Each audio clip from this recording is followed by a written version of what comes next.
नमस्कार साथियों, स्वागत है आप सभी का आपकी अपनी पाठशाला पर। मैं हूं अंकित अवस्थी। जब तक डोनाल्ड ट्रंप एक्टिव हैं तब तक आपके साथ डिस्कशन में बहुत सी ऐसी चीजें आने वाली हैं जो संभवतया आपके लिए जिज्ञासाओं के साथ साथ स्पष्टता की स्थिति भी पैदा करेंगी कि दुनिया में आफ्टर ऑल चल क्या रहा है।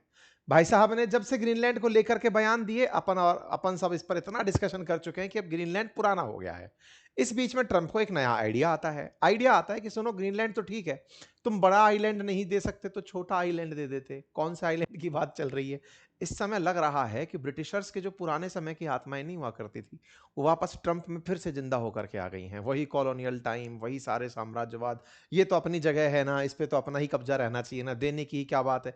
ये जो आप देख रहे हैं मेरे सामने, एक लगा सा ये पानी बीच में भरी सी जगह जो देख रहे हैं, ये चागोस आइलैंड्स हैं। ये मॉरिशस के पास इंडियन ओशियन में स्थित कुछ आइलैंड्स हैं। लगभग 60 इनकी संख्या बताई जाती है। इनमें से ये जो बड़ा सारा आइलैंड आपको दिख रहा है, इसको डियागो गार्सिया नाम दिया जाता है। इंडियन ओशियन में स्थित ये जगह है और ये फिलहाल यूके और यूएस दोनों के पास जॉइंटली है। ये वो जगह है जहां से अमेरिका ने जब अफगानिस्तान पर हमला किया था ना,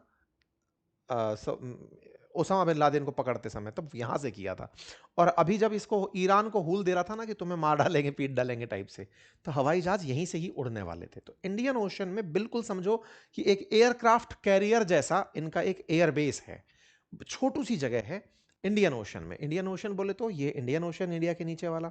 इसमें मतलब एक बार में तो देख नहीं पाओगे, मतलब ये चागोस आर्कियोपेलागो यहाँ पर छोटू सी जगह पॉइंट की हुई है। बस भाई साहब उसको लेकर के फिलहाल बयान दिए हैं, क्योंकि यहाँ के डियागो गार्सिया पर इनका मिलिट्री बेस बना हुआ है। विशेष रूप से नेवी, एयरफोर्स सब ऑपरेट हो रहा है यहाँ से। तो इसी को लेकर के ट्रंप ने हाल ही में कहा है कि यूके तुम पागल हो, यूके वाले स्टूपिड हैं, कमजोर हैं, जो कि इसको छोड़ दिए। किसके लिए छोड़ दिए और किस तरह से छोड़ दिए, ये तो जानने का विषय है। ये किसके लिए छोड़ दिए? अमेरिका का मानना है कि तुमने इसे चाइना के लिए छोड़ दिया है, लेकिन यूके का क्या लेना देना? बेस अमेरिका का है। यूके को गालियां खानी पड़ रही हैं, चाइना के चलते खानी पड़ रही है। इंडियन ओशन में चल क्या रहा है ये बेस जो कि इंडियन ओशन में है, ये है क्या कहानी? ब्रिटेन तो यूरोप में डला बैठा है। तो ये असल में ब्रिटेन की इंडियन ओशन में टेरिटरी है। इसी बियॉट कहते हैं, ब्रिटिश इंडियन ओशन टेरिटरी। तो ये जो टेरिटरी है ना यहाँ पे, ये ब्रिटेन के पास तब से है जब गुलाम हुआ करती थी दुनिया। गुलामी के समय पर मॉरिशस नाम का देश भी गुलामी था। मॉरिशस की आजादी के बाद ये आइलैंड भी टेक्निकली मॉरिशस के होने चाहिए थे, क्योंकि यही मॉरिशस भी है। अभी आपको दूसरे मैप में दिखाता हूं। तब से लेकिन ये आइलैंड यूके दबा कर बैठा है। यानी कि चागोस आइलैंड उपनिवेश काल से, कॉलोनियल एरा से आज तक गुलाम है, आजाद नहीं हो पाए हैं। ट्रंप का कहना है कि करना भी नहीं है, ये ग्रेट स्टूपिडिटी होगी अगर तुमने इनको आजाद कर दिया। मतलब गुलामी ही सही है। कहां की बात हो रही है? इंडियन ओशियन की। ये रहा इंडियन ओशन। इंडिया के दक्षिण की तरफ जब आप चलेंगे तो यहां पर आपको चागोस आइलैंड दिखाई देते हैं, जो मॉरिशस से 2000 किलोमीटर की दूरी पर हैं। बीच समुंदर में आइलैंड्स हैं। इन आइलैंड्स को लेकर के ट्रंप का कहना है कि यदि यूके इन्हें मॉरिशस को देता है तो यह उसकी कमजोरी की निशानी बनेगा। यानी इनकी तो ताकत की निशानी है ग्रीनलैंड कब्जा लेना, और इनके पास जो पहले से कब्जाई हुई जगह है उसे छोड़ देना यूके के लिए स्टूपिडिटी भरा आइडिया होगा, मूर्खतापूर्ण निर्णय होगा। साहब, तो इसका मतलब कुछ तो ऐसा है जो अमेरिका के इंटरेस्ट से जुड़ा है और कुछ तो ऐसा है जिसकी कहानी जाननी जरूरी है। तो मेरे प्यारे साथियों, चागोस आइलैंड 60 वर्ग किलोमीटर का एक क्षेत्र है जहां 60 छोटे छोटे से आइलैंड्स हैं। इनमें से सबसे बड़ा जो आइलैंड है उसका नाम डियागो गार्सिया है। एक बार राजस्थान एडमिनिस्ट्रेटिव सर्विसेज में पूछा जा चुका है डियागो गार्सिया, बस लिखकर छोड़ दिया। जानकारी थी करंट पढ़ने वालों को तो वो लिख कर आ गए थे। पहले ये फ्रांसीसी आइलैंड हुआ करता था, लेकिन 1814 से ये ब्रिटेन के अंडर में रहा, और 1965 के बाद में ये ब्रिटिश इंडियन ओशियन टेरिटरी के रूप में रिकॉग्नाइज हुआ। आपको ध्यान हो तो पहले यूरोपियंस के लिए समुद्र में आइलैंड्स ही सबसे बड़ी ताकत के सोर्स हुआ करते थे। उनका मानना था कि दुनिया के देशों पर कब्जा आइलैंड्स और समुद्र के थ्रू होता है। समुद्र पे जिसका राज है वो दुनिया पर राज करता है। आज जैसे कहते हैं ना, जिसका आसमान में राज है वो दुनिया पर राज करता है। एयरफोर्स जिसकी जितनी स्ट्रेंथ है, ऐसे ही पहले समुद्र में जिसकी जितनी ताकत है वो उतना ही पावरफुल कंट्री माना जाता था। 1968 में जब मॉरिशस को स्वतंत्रता मिली, तब चागोस ब्रिटेन के पास ही रहा और ब्रिटेन ने इस पर अपनी सेना की टुकड़ी हमेशा तैनात रखी। इस बात को लेकर के ब्रिटेन और मॉरिशस के बीच में कई बार डिस्कशन हुए, लेकिन ब्रिटेन ने यहां से अपनी जो पकड़ है वो नहीं ढीली करी। उसका मानना था कि इंडियन ओशन में मेरे पास एक आइलैंड तो होना चाहिए, और उसने अपने आप को और मजबूत करने के लिए अपना एक आइलैंड यूएस को दे दिया लीज पर, कि आप अपना यहां पर एयरबेस बना लो, मैं आपके साथ रहूंगा।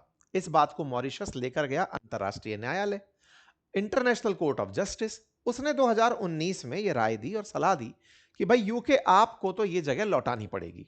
यूके वालों ने कहा कि सर हम इसको लौटाना तो चाहते हैं, लेकिन यूके इस जगह अपना एक आइलैंड भी बनाए रखना चाहता है, जो कि वैश्विक सुरक्षा के लिए जरूरी है, क्योंकि अमेरिका ने उसको समझाया था। इस बात के लिए यूके में और मॉरिशस में लगातार कई राउंड की बातचीत चली। मॉरिशस फाइनली इस बात के लिए तैयार हुआ कि चागोस तो हम इसे लौटा देंगे वापस, लेकिन ये जो डियागो गार्सिया आइलैंड है जिस पर अमेरिकी बेस बना हुआ है, जहां पर यूके के भी 40-50 कर्मचारी रहते हैं, इस आइलैंड को 99 साल 99 ईयर की लीज पर रखा जाएगा और इसकी बकायदा फीस दी जाएगी। मतलब यह तय हुआ कि यह वाला आइलैंड अब 99 ईयर्स के लिए डियागो गार्सिया लीज पर लेने का प्रस्ताव दे दिया गया। जब स्वतंत्रता का फैसला हुआ, यूके ने तय किया कि मॉरिशस को चागोस लौटा दिया जाएगा, तब भारत ने इसका समर्थन भी किया। भारत के प्रधानमंत्री ने, भारत के विदेश मंत्री ने कि यह बहुत अच्छा हुआ, दुनिया में कोई भी देश गुलाम नहीं होना चाहिए, सबको स्वतंत्रता का अधिकार है, और भारत इसी क्रम में यहां की स्वतंत्रता का पक्षधर बना रहा। भारत ने मॉरिशस की संप्रभुता को लेकर चागोस के अंदर अपनी सिक्योरिटी टाइज को लेकर के अपना रुख स्पष्ट किया कि भाई हम चाहते हैं कि मॉरिशस पूरी तरह से आजाद रहे और चागोस द्वीप उसके साथ रहें। यूके सरकार ने इनके साथ बातचीत करी, कई लेवल की बातचीत हुई, तय हुआ कि हम इन्हें चागोस आइलैंड छोड़ देंगे, बशर्ते हमें 99 ईयर्स के लिए 10 बिलियन यूरो पर चागोस के अंदर एक आइलैंड डियागो गार्सिया दे दिया जाए। अब साहब इतना कोई महंगा किराया क्यों देगा? 110 मिलियन डॉलर मॉरिशस को हर साल क्यों दिए जाएंगे? तो इसको लेकर के यूके का थॉट प्रोसेस ये कहता है कि अगर समुद्र के अंदर एक एयरक्राफ्ट कैरियर साल भर चले तो उस पर चलने का खर्चा ज्यादा आ जाएगा, 110 मिलियन डॉलर से ज्यादा आ जाएगा। इसीलिए इतना बड़ा airbase, unsinkable aircraft carrier consider किया जाता है डियागो गार्सिया को। एयरक्राफ्ट कैरियर जितनी ही बड़ी जगह, लेकिन वो कभी डूबेगा नहीं, क्योंकि जमीन है, वो कोई तैरता हुआ जहाज नहीं है। तो बोले इस तरीके से इसे हमें दे दिया जाए। यूके ने यह प्रस्ताव मॉरिशस को दे दिया। हालांकि इस जगह रहने वाले कुछ लोग ब्रिटेन के पक्ष में, क्योंकि ब्रिटिशर्स के पास पैसा है, पावर है, तो वो पक्ष में लोग निकल कर खड़े हो गए, साहब आपको तो हमको तो आप अपने साथ ही रख लो। लेकिन कुल मिलाकर के ये डील दुनिया भर की नजर में उपनिवेशिकता को खत्म करने की तरह से देखी गई कि अब कोई गुलाम नहीं रहेगा, सब स्वतंत्र रहेंगे। और भारत ने स्वतंत्रता को एंडोर्स किया कि बहुत बढ़िया भाई, फाइनली ये आइलैंड अब वापस से मॉरिशस को मिल जाएगा। अब सवाल ये है कि भारत इतना क्यों खुश हो रहा था? तो भारत के खुश होने का रीजन था कि भाई हमारे ही दक्षिण में अमेरिका क्यों बैठा रहे? दुनिया के अंदर लगभग 75 देशों में 750 जगह पर बेस बनाकर अमेरिका बैठा है, हमारे नाक के नीचे भी पूरे टाइम खड़ा रहेगा, कल को हमें हुल देगा, तो इसको निकालो यहां से। तो भारत पंप देता रहा कि हाँ बेटे बहुत बढ़िया, दुनिया भर के अंदर सबको कहते रहे कि नहीं साहब स्वतंत्र होने का सबको अधिकार है। अमेरिका में लेकिन जब से ट्रंप आए हैं, अच्छा इंटरेस्टिंग बात है, जब यूके ने यह ऑफर दिया था ना कि हमको इसको लीज पर चाहिए, तो उस समय पर अमेरिका ने बकायदा फेवर किया था, इस बात को सपोर्ट किया था कि बढ़िया बात है, यूके और मॉरिशस के बीच एग्रीमेंट हो गया है, चागोस आइलैंड चला जाएगा। लेकिन ट्रंप जब से ग्रीनलैंड पर आक्रामक हुए हैं, तब से वो खुलेआम बोल रहे हैं कि हमको तो चागोस भी नहीं छोड़ना चाहिए था। चागोस छोड़ना भी यूके की कमजोरी कंसीडर किया जाएगा, और चूंकि यूएस बेस वहां पर है, तो छोड़ना क्यों, हमारा कोई क्या ही बिगाड़ लेगा। वास्तविकता भी है, मॉरिशस जाकर युद्ध तो करने से रहा, ट्रंप वैसे ही यूएन के बहुत से संगठन छोड़ चुके हैं, तो कोई उस पर प्रतिबंध लगाने से रहा। माने तो माने, नहीं तो नहीं माने, और मैं क्यों ही मानूं अंतरराष्ट्रीय संस्थाओं को। ट्रंप आजकल उस मूड में चल रहे हैं। तो मतलब यह है कि वो अपना 10 बिलियन यूरो भी बचाने के मूड में है, वो यूके के माध्यम से वो पैसा नहीं देना चाहते। तो आपके दिमाग में आएगा आज की स्थिति क्या है। यूके को इन्होंने कह तो दिया भला बुरा, आज ये किसके पास है? मॉरिशस के पास है, यूके के पास है, यूएस के पास है। कहानी क्या है? आज की स्थिति यह है कि यूके की पार्लियामेंट में इस बिल पर बहस होना और इस पर साइन होना बाकी है कि क्या यह चागोस वापस मॉरिशस को दे दिया जाए। अभी बस वो पेंडिंग है। ऐसे में जब ट्रंप अपनी इच्छा जाहिर कर चुके हैं कि यह नहीं दिया जाना चाहिए, तो यूके की संसद में भी शायद ही जाएगा, ये संभव तो लग मुझे भी नहीं रहा है। कुल मिलाकर हो सकता है कि ये द्वीप अमेरिका के पक्ष में ही रह जाए, क्योंकि अमेरिका के लिए ये बहुत अहम है, क्योंकि यहां से वो ईरान, इराक, सीरिया और यमन जैसे देशों पर नियंत्रण रख सकता है, हिंद महासागर में लगातार निगरानी बना के रख सकता है। चाइना जो लगातार इंडियन ओशियन में अपनी रीच बढ़ा रहा है, उसको वो पूरी तरह से काउंटर कर सकता है। ऑलरेडी 1700 अमेरिकी सैनिक यहां पर तैनात रहते हैं। कुछ इस प्रकार से यहां पर अमेरिकी एयरबेस चल रहा है। अब सवाल यह बनता है, ब्रिटेन और अमेरिका का जो तर्क है कि यहां पर चाइना आ जाएगा, उसकी क्या कहानी है। देखो असल में क्या है ना, डियागो गार्सिया अगर आप ध्यान से देखें, जिस पर यूके यूएस टिके हुए हैं, इनका चीनी डर सही है। चाइना वाले इंडियन ओशियन में यह कहकर के कि यहां पर समुद्री लुटेरे बहुत हैं, ऐसा कहते हुए कई जगह पर अपने बेसिस बना चुके हैं। चाइना ने लगातार स्ट्रिंग ऑफ पर्ल के माध्यम से अपनी एक पॉलिसी बनाई है कि भारत को घेरते घेरते वो सब तरफ, हमारे चारों तरफ एयर बेस बनाता जा रहा है, नेवल बेस बनाता जा रहा है। इंडियन ओशन में वो अपनी पकड़ मजबूत चाहता है। अगर यूके यहां से निकलता है तो चीन इस जगह को खा जाएगा, ये सत्य है। क्योंकि मॉरिशस ने 14.8 लाख करोड़ का जो कर्ज रखा था, उसमें से हाल ही में 45 करोड़ का जो कर्ज है, वो चाइना ने उसका माफ किया है। यूके यूएस का डर यह है कि हमारे निकलते ही बने बनाए बेस को चाइना वाले स्ट्रिंग ऑफ पल्स के तहत टारगेट कर लेंगे, जो कि कुछ हद तक सही भी है। जिबूती में 2000 चीनी सैनिक बैठे हुए हैं, ग्वादार इनके पास है, मालदीव्स का मराओ इनके पास है, हम्बन टोटा इनके पास है, चिटेगोंग के अंदर चाइनीज बैठे हुए हैं। तो चारों तरफ से भारत के इन्होंने फील्डिंग लगा रखी है। भारत भी इसके एवज में मतलब अपोजिशन में काम कर रहा है। भारत को भी इंडो पैसिफिक में अपनी पावर चाहिए, सागर पॉलिसी उसकी प्रॉपर तरीके से काम करे, ये चाहता है इंडिया। इसी के चलते हम मालदीव्स हो या मॉरिशस हो, इनके साथ लगातार संपर्क में हैं।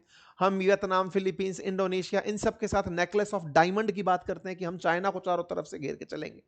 कुल मिलाकर इंडियन ओशन में भारत नहीं चाहता कि चाइना एंट्री करे, भारत और यूके यूएस नहीं चाहते कि चाइना एंट्री करे। तो कुल मिलाकर के ये एक ऐसा विषय है कि अगर हमने छोड़ दिया तो कोई और ले लेगा, और भारत इतना ज्यादा पावरफुल भी नहीं है कि ऐसे में अगर लड़ाई हो रही हो तो कहे कि सुनो मॉरिशस वालों, सबको छोड़ो हमें दे दो।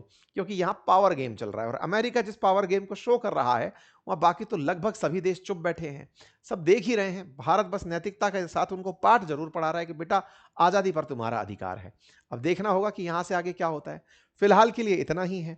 यूके अपनी तरफ से चागोस आइलैंड को चाइना से तो बचाना चाहेगा, जिस तरह से अमेरिका ग्रीनलैंड को लेकर बात कर रहा था, यूके चाइना को लेकर के बात करेगा। फिलहाल के लिए इतना ही है। बाकी आप सभी इस जानकारी के साथ अभी कितना महसूस कर रहे हैं कि ये किसके पास जाएगा, वो कमेंट बॉक्स में बता दीजिए। चैनल पर नए हैं तो सब्सक्राइब कर लीजिए। अपनी पाठशाला एप्लीकेशन पर ज्योग्राफी डिटेल में पढ़नी हो, हिस्ट्री, इकोनॉमी, पॉलिटी, तो आप जाकर पढ़ सकते हैं। मेरे कंप्लीट कोर्सेज उपलब्ध हैं, मेरी हैंड रिटन बुक्स उपलब्ध हैं, उन्हें जाकर आप एक्सेस कर सकते हैं। बहुत बहुत धन्यवाद।